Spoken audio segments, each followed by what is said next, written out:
January 31, 1945. Clark Air Base, Luzon, Philippines. Major Frank T. McCoy's hands showed slight trembling as he documented the aircraft before him. An undamaged Mitsubishi G4M Betty bomber, displaying tail number 763-12. This cannot represent their standard construction. No Air Force would construct bombers in this manner.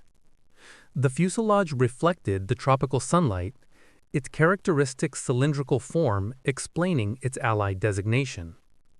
Extending nearly 20 meters from front to rear, the bomber rested on its tricycle landing gear, resembling an enormous cigar positioned on the tarmac. The wings, measuring 25 meters across, displayed no combat impairment. The power plant's 14-cylinder radio engines, generating 1,500 horsepower each, seemed undamaged. This was not a wrecked aircraft recovered from debris. This represented a fully functional bomber deserted by its crew during the American advance. What had seized McCoy's complete focus, what would transform American comprehension of Japanese aviation philosophy, was what he found when he entered the wings through access panels. The fuel containers were entirely unshielded. No self-sealing rubber material, no protective metal plating, no fire prevention mechanisms, no protective coverings whatsoever. Merely thin aluminum exterior, approximately 2 millimeters thick, dividing thousands of liters of high-octane aviation fuel from enemy automatic weapon fire. Major McCoy, leader of the Technical Air Intelligence Unit Southwest Pacific, had inspected numerous crashed Japanese aircraft throughout the Pacific. But nothing had prepared him for this revelation. This bomber, abandoned intact during the American liberation of Clark Field, would reveal a design approach so foreign to Western military thought that analysts would require months to completely grasp its consequences. The calculations from this finding would reform American tactical doctrine and aircraft design for the war's remainder. Every presumption American pilots maintained about enemy capabilities, about the cost Japanese engineers would endure for performance, about the value imperial forces assigned to crew survival, stood ready to be systematically destroyed by the evidence contained within this single flawless specimen of Japan's most significant bomber. The path to this discovery had started 4 years earlier on December 8, 1941. That morning, while smoke still ascended from Pearl Harbor, 82 G4M bombers and 26 G3M bombers launched from bases on Formosa.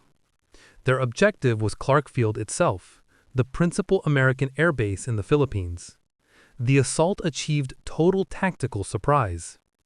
Arriving at 12:35 in the afternoon, the Japanese formation flew at 20,000 feet beyond American anti-aircraft weapon range.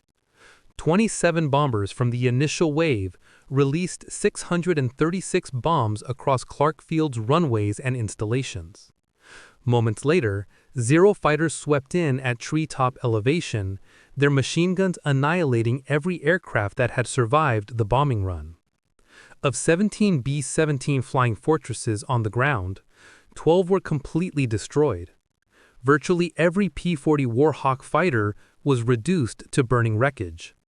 Within 45 minutes, American air capability in the Philippines had been effectively eliminated. Lieutenant James Harrington, among the few surviving American pilots, observed from a bomb shelter as the Japanese formation withdrew northward. What impressed me was their approach method. Perfect formation, high altitude, completely beyond our engagement range. Then the fighters descended and tore us apart.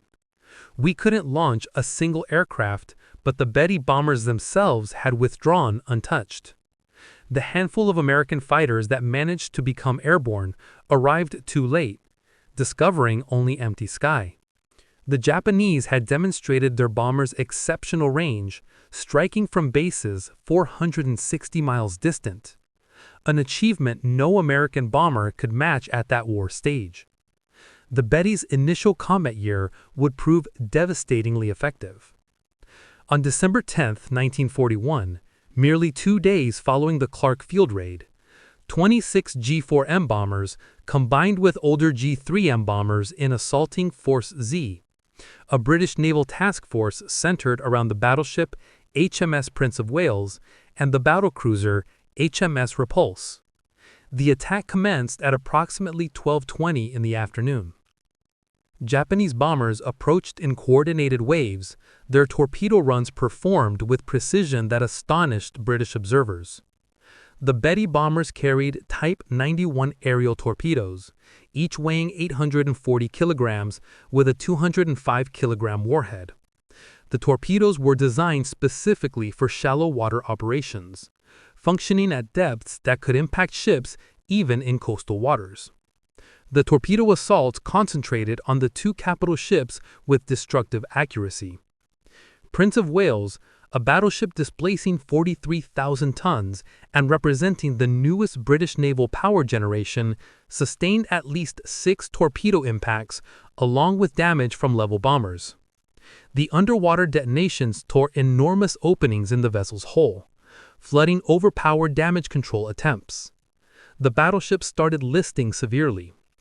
Repulse, a battlecruiser constructed during World War I but modernized in the 1930s, absorbed at least 4 torpedo impacts while trying to evade the attacking aircraft.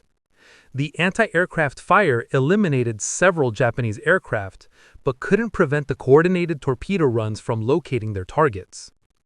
The cumulative damage proved fatal.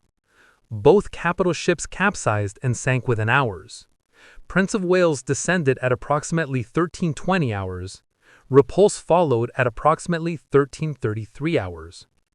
841 British sailors perished. Survivors were rescued by escorting destroyers. The engagement lasted under 2 hours from initial contact to final sinking. For the first time in naval history, actively defending capital ships had been sunk exclusively by air power while in open sea. The G4M Betty bomber had accomplished what naval theorists had debated for decades. British naval superiority in Asian waters had been shattered in 90 minutes. Throughout the Pacific theater during early 1942, American and Allied pilots encountered Betty bombers in every major engagement. The aircraft seemed to operate without consequence, striking targets at distances that defied conventional understanding. They hit Darwin, Australia, from bases 1,500 miles away, demonstrating reach that surpassed any Allied bomber capability. They assaulted Port Moresby from airfields across New Guinea's mountain ranges, maintaining pressure on Allied positions throughout the Southwest Pacific. They struck Guadalcanal from Rabaul, a distance exceeding 600 miles, projecting Japanese air power across enormous ocean expanses. The Betty's operational range provided Japanese forces strategic flexibility that Allied commanders struggled to counter. American fighters based at forward positions lacked the range to intercept Betty bombers departing from distant bases. Allied airfields came under attack from Japanese bases that were themselves beyond Allied striking range. The asymmetry in bomber capability meant Japanese forces could attack at will, while Allied forces struggled to retaliate effectively. This advantage persisted through the war's first 6 months. Betty bombers participated in virtually every Japanese offensive operation across the Pacific and Southeast Asia. They struck targets in the Philippines, Malaya, Netherlands Indies, New Guinea, and the Solomon Islands. They supported naval operations throughout the theater. They performed reconnaissance missions that exceeded any Allied aircraft's range. The Betty became the symbol of Japanese air power's reach and effectiveness. But the advantage depended entirely on limited Allied fighter opposition. When Betty formations could strike without interception, when they could approach targets at high altitude beyond anti-aircraft range, when they could deliver weapons and depart before fighters arrived, the aircraft was devastatingly effective. These conditions characterized operations during 1942's first half, when Allied air strength remained limited and dispersed. But by mid-1942, the tactical picture started changing. As American fighter strength increased, as Wildcats gave way to more capable Hellcats and Corsairs, as pilot training improved and tactical doctrine evolved, Betty crews started reporting alarming losses. The shift became undeniable on August 8, 1942. 23 G4M bombers from the 4th Air Group departed from Rabaul to attack American positions at Guadalcanal. American fighters intercepted the formation over Savo Island. In the ensuing engagement, 18 of the 23 Betty bombers were shot down. Approximately 120 aviators died in what would become the single worst loss G4M during the entire campaign. Fighter pilots reported the same observation across every engagement. The Betty exploded into flames. The G4M Model 1 specifications revealed an aircraft ruthlessly optimized for range and speed. Empty weight of 6,741 kilograms, remarkably light for its size bomber. Maximum takeoff weight of 9,500 kilograms. Fuel capacity of 4,780 liters, distributed across 8 unprotected tanks, 4 in each wing, positioned in the wing's center section where they were most vulnerable to combat damage. Top speed of 428 kilometers per hour, approximately 265 miles per hour.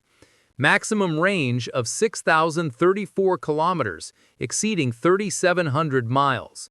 Service ceiling of 8,500 meters. Crew complement of 7 members, including pilot, co-pilot, navigator, bombardier, radio operator, and 2 gunners. The fuel system design was particularly revealing. The 8 tanks were arranged in 4 groups of 2, positioned along the wing's longitudinal axis where the wing joined the fuselage. This placement maximized fuel capacity by utilizing the wing structure's thickest portion, but it also positioned the tanks directly in enemy fire's path during combat. Any attack from the side or below would inevitably strike fuel tanks. The aluminum construction provided no protection.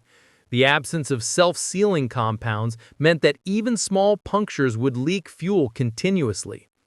American engineers calculated that the weight saved by eliminating protection systems exceeded 500 kilograms per aircraft. This weight savings translated directly into additional fuel capacity and extended range.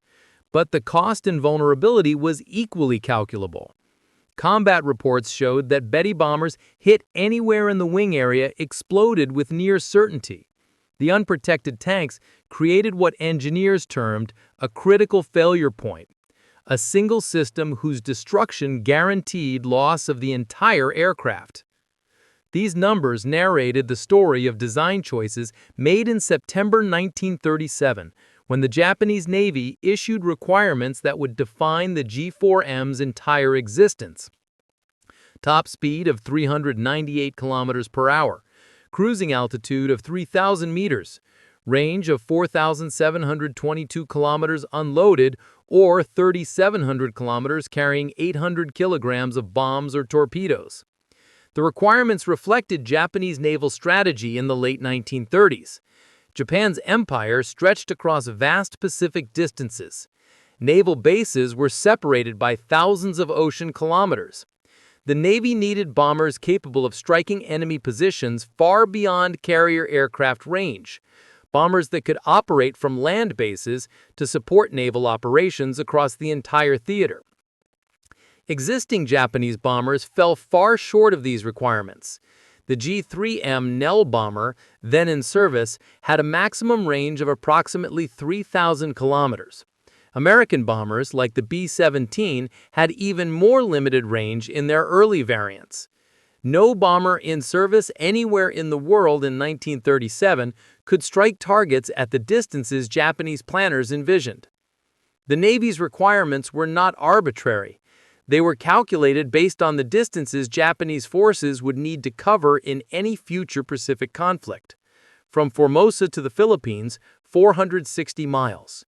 From Rabaul to Guadalcanal, 600 miles. From Japanese home islands to potential targets across the Pacific, thousands of miles. The bomber that could meet these requirements would give Japan strategic reach that no other nation possessed. But the requirements also reflected assumptions about future warfare that would prove catastrophically wrong.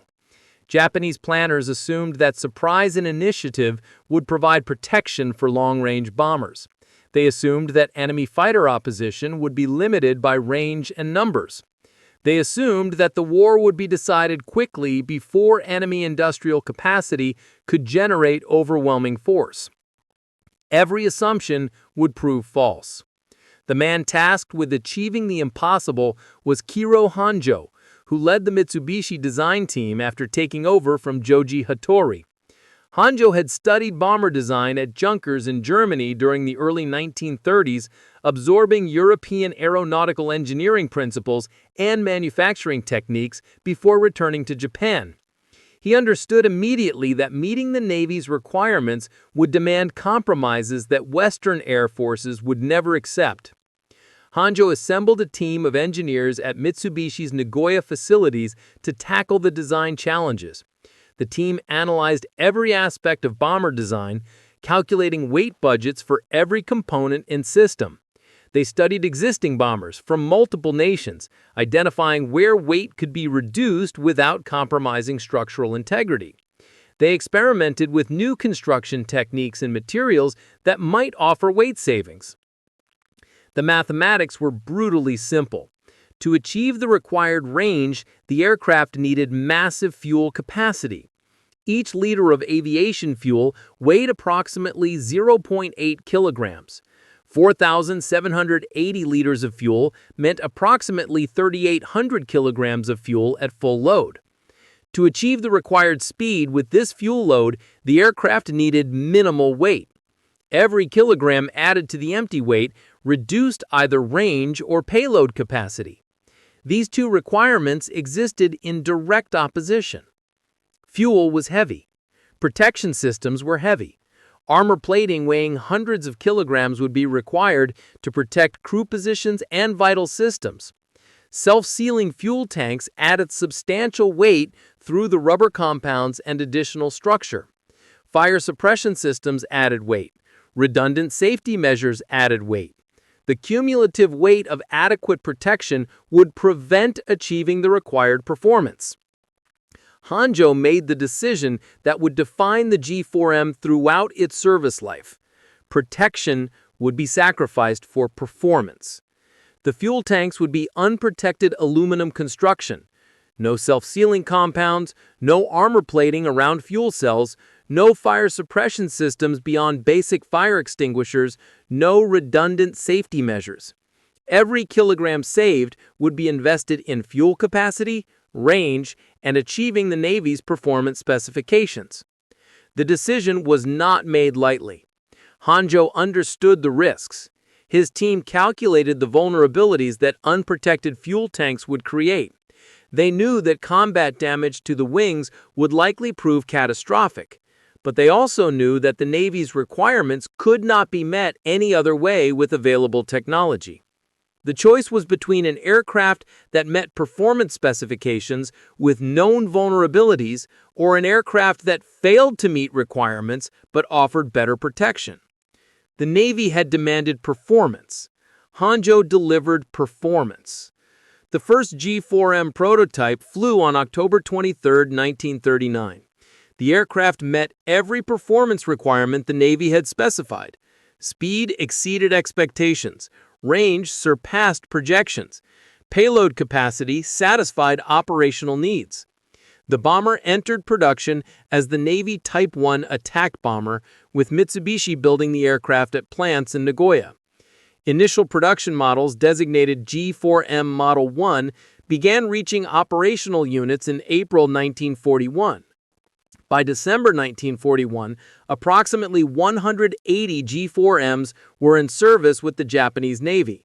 These aircraft would form the backbone of Japanese land-based air power throughout the Pacific War. The Betty's combat debut at Clark Field and against Force Z demonstrated the wisdom of Honjo's design priorities in the specific conditions of early 1942. When facing limited opposition, When achieving surprise, when operating beyond enemy fighter range, the Betty was devastatingly effective. Its range allowed strikes from bases that enemies considered safe. Its speed permitted rapid penetration of target areas. Its payload delivered meaningful damage. But these advantages depended entirely on the assumption that Betty formations would face minimal opposition.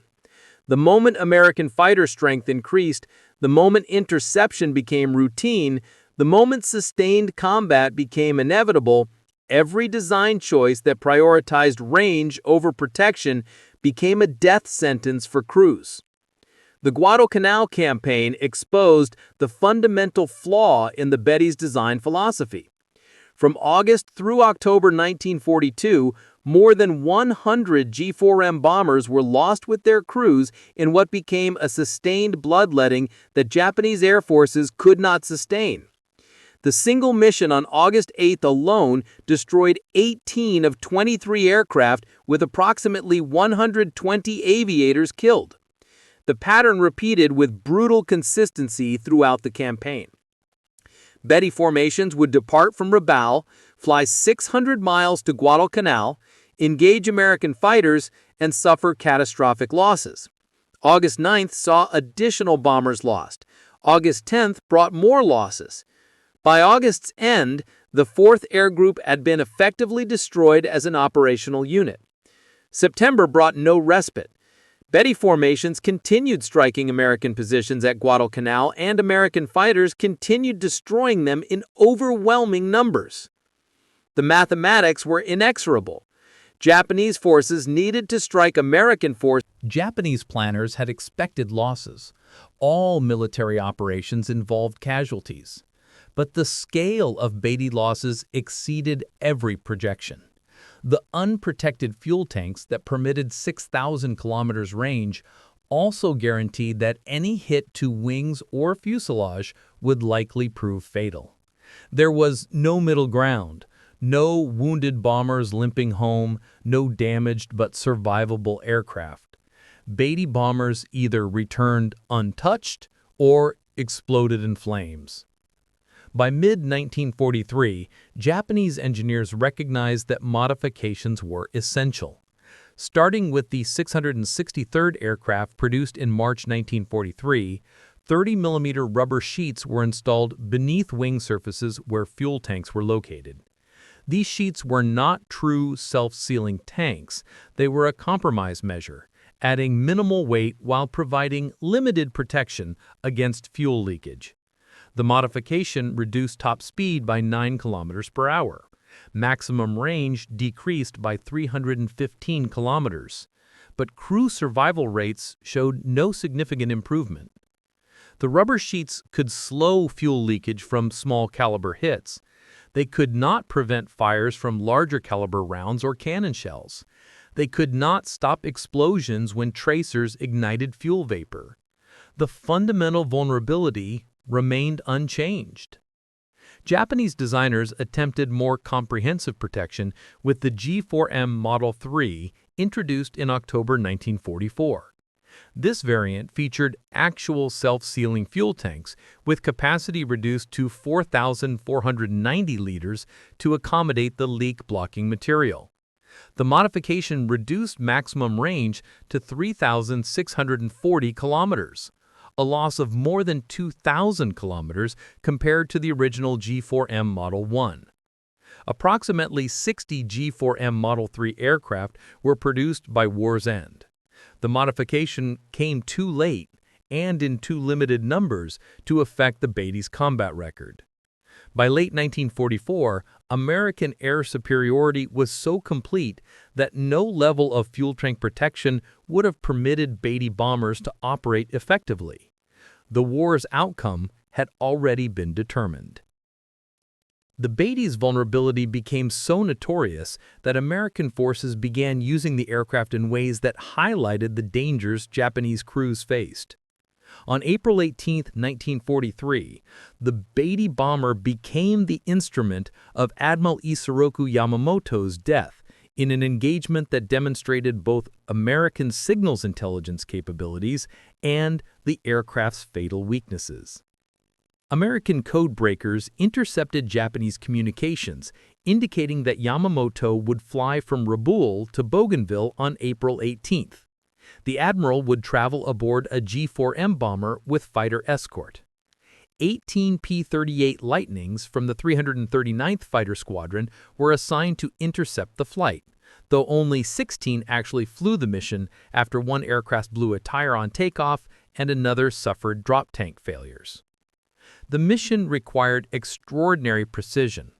The P-38s would fly over 400 miles at wave-top height to avoid radar detection, navigate across open ocean without landmarks, and arrive at exactly the calculated intercept point at exactly the calculated time.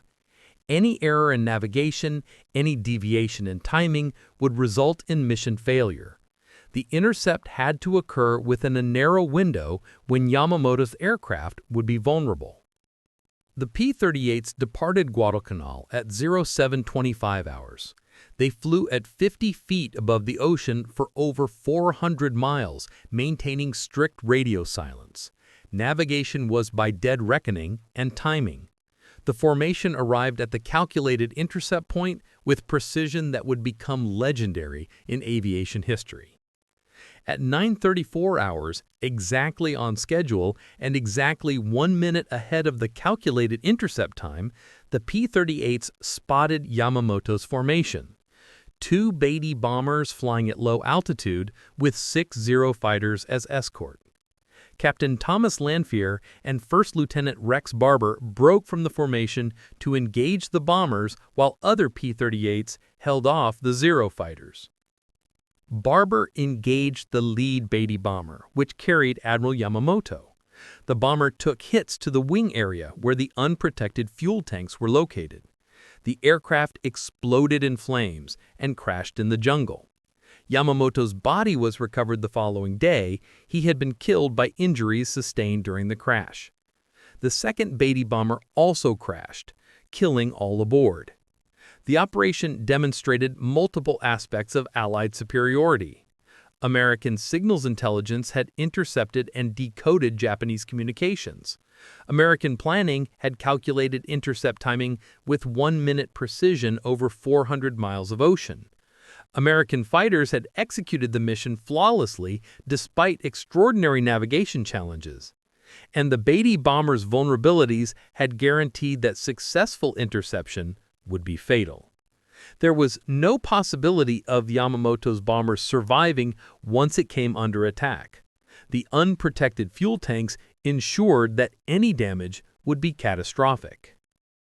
The Betty's vulnerability reached its most dramatic demonstration on March 21, 1945. 18 G4M bombers took off from Kanoya Air Base, each carrying an MY-X-7 Oka rocket bomb beneath its fuselage. The Oka was a piloted rocket-powered aircraft with a 1,200-kilogram warhead designed for kamikaze attacks against American ships. The mission required the Betty bombers to fly within 20 kilometers of their targets before releasing the Oka aircraft. The Oka pilot would then ignite the rocket motor and dive at speeds exceeding 650 kilometers per hour toward American ships. The warhead's 1,200 kilograms of explosives would destroy any vessel it struck. But the mission depended entirely on the Betty bombers surviving long enough to reach release range. The formation departed Kanoya at approximately 14:30 hours. The 18 G4M bombers flew in tight formation with fighter escort heading toward American naval forces off Okinawa. Each bomber carried an Oka weapon beneath its fuselage, adding substantial weight and drag that reduced speed and maneuverability. The bombers were even more vulnerable than usual, unable to evade or maneuver effectively while carrying the Oka loads. American radar detected the formation at approximately 100 miles distance. F-6F Hellcat fighters from USS Hornet were scrambled to intercept. The Hellcats reached the Japanese formation well before it approached release range for the Oka weapons. In the engagement that followed, American fighters systematically destroyed the entire formation. The Betty bombers, already vulnerable under normal circumstances, proved completely helpless while carrying Oka weapons. The additional weight prevented evasive maneuvers. The external weapon created drag that reduced speed. The unprotected fuel tanks guaranteed that any hit would be catastrophic. One by one, the bombers exploded and fell into the ocean. Not a single Betty bomber survived to reach release range.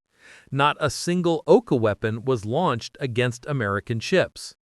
137 bomber crew members and 15 Oka pilots died in the attack. It represented the ultimate expression of the Betty's fundamental flaw. An aircraft designed to deliver weapons to distant targets could not survive to deliver those weapons when facing prepared opposition. The extraordinary range that made the mission theoretically possible meant nothing when the aircraft exploded before reaching weapon release range.